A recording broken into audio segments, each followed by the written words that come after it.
Okay, I'm going to skip chapter 8, which is naive Bayes. It is a good method, but it's not that popular. Well, and we don't have a whole lot of time left, so we'll skip that one. We'll get to decision tree. Decision tree is one of the most widely used method. Okay, that was a very good presentation, I thought, was last week. So let's let me. He didn't have time to get into the actual example in R and in Excel, so we'll do all that. So one of the main advantages of decision tree is it is a data-based approach as opposed to model-based approach. I don't know whether I have that in the slide. What do we mean by data-based approach? Well, as opposed to model-based approach. Okay, data-based approach is like the KNN. It doesn't KNN doesn't require any assumptions about the target or the variables. It doesn't say, okay, the variables must be uncorrelated, or there must be a linear correlation between the target and the other variables. Okay, or it shouldn't be skewed to the right or skewed to the left. None of those is necessary in KNN. Okay, KNN actually does require the dimensionality to be similar. Okay, that's why we normalize, right? Otherwise, the variables that have very large values will overshadow the variables with smaller values.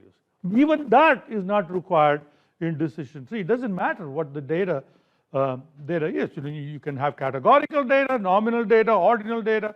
It doesn't matter. And even more than that, you can have missing values. You don't have to impute any missing values. That also it can handle. So it is a very versatile method. So that's point number one. Okay, number two, the method gives you the results in an easily understandable fashion. It gives you understandable rules, like if income is greater than 100K, and then whatever the next item is, the education is less than 2. You have a understandable rule. Okay, if all of that is true, then your classification is 1 or classification is 0. So it gives you understandable rule, as opposed to, like if you look at a regression analysis and you have all these coefficients, okay, and you want to interpret the coefficients, and when you get to neural networks, it's even worse, because in neural networks, nobody knows what's going on. It's like a black box. You don't know what those coefficients mean. At least in regression analysis, you can try to interpret the coefficients.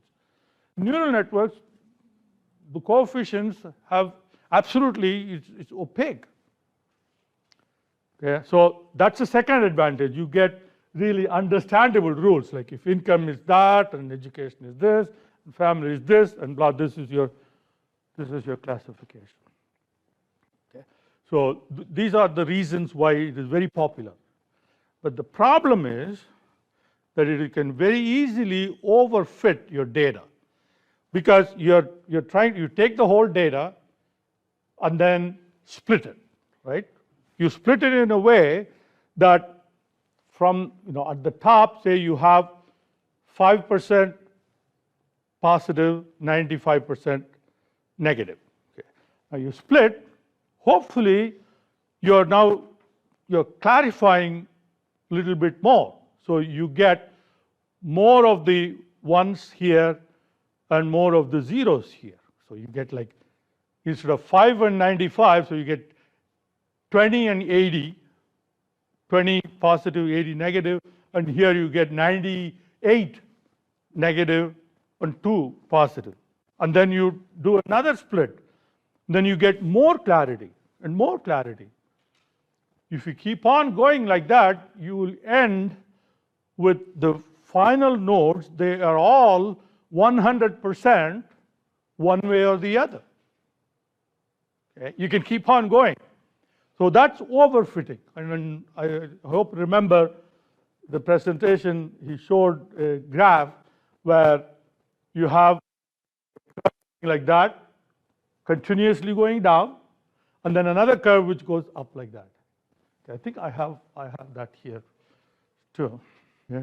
So in the training data, you keep on splitting and splitting and splitting, and every time you split, you get more clarification, and it becomes purer and purer, and the accuracy becomes greater and greater. But that's for training data. But if you take those rules and apply it to virgin data, the data that has not been used in training, and you will find that after a certain point, for the unseen data, okay, the error rate just keeps, starts to go up. So there is a point from that point onwards, it may not be exactly like this, but you will reach a point where splitting even more, okay, does not do you any good. As a matter of fact, it may do you harm, because it may increase the error rate when you apply it to virgin data. So that's the reason why you have to figure out when to stop. When you stop splitting and splitting, when do you stop? Okay. So one way of doing it is that, okay, I'm not going to split anymore beyond how many observations are there in a node. Okay, if you split, both the sides of the nodes must have at least 20 observations. If not, I'm going to stop. I'm not going to do any more. Okay.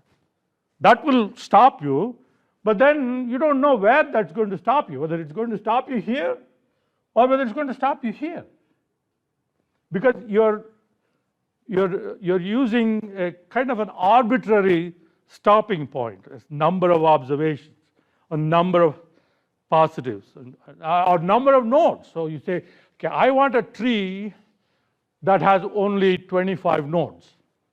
Again, that's an arbitrary thing, right?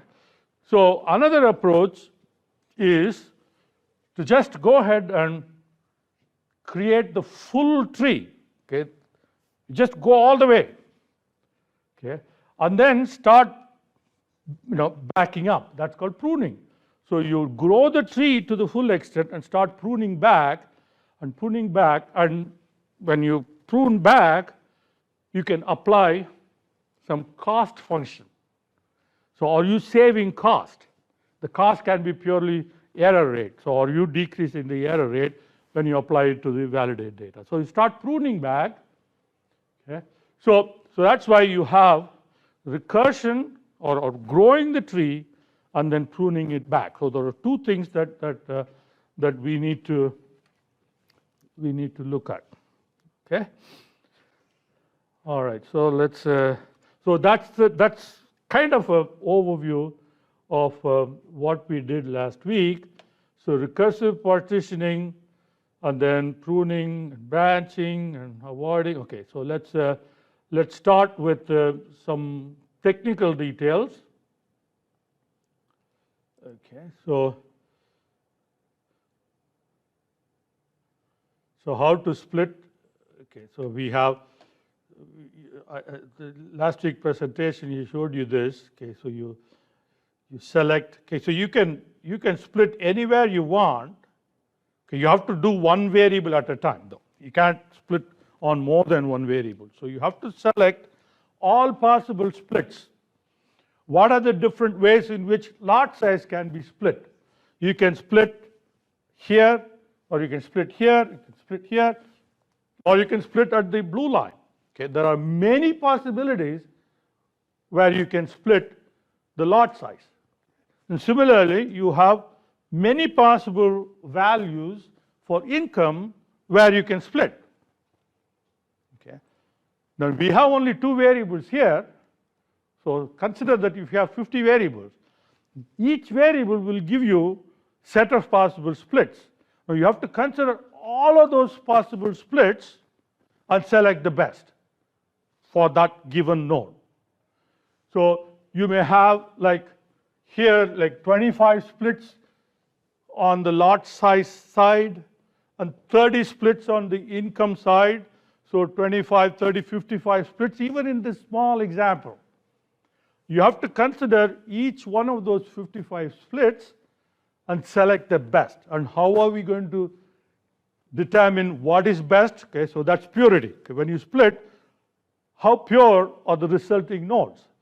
That split which gives you the most pure or the least impure, so that's the one that you select. It could be an income split or it could be a lot size split. And then you keep repeating that again and again. Okay, so maximum purity, we'll talk about how to measure purity a little bit later. Okay, so now let's look at how many possible splits are there.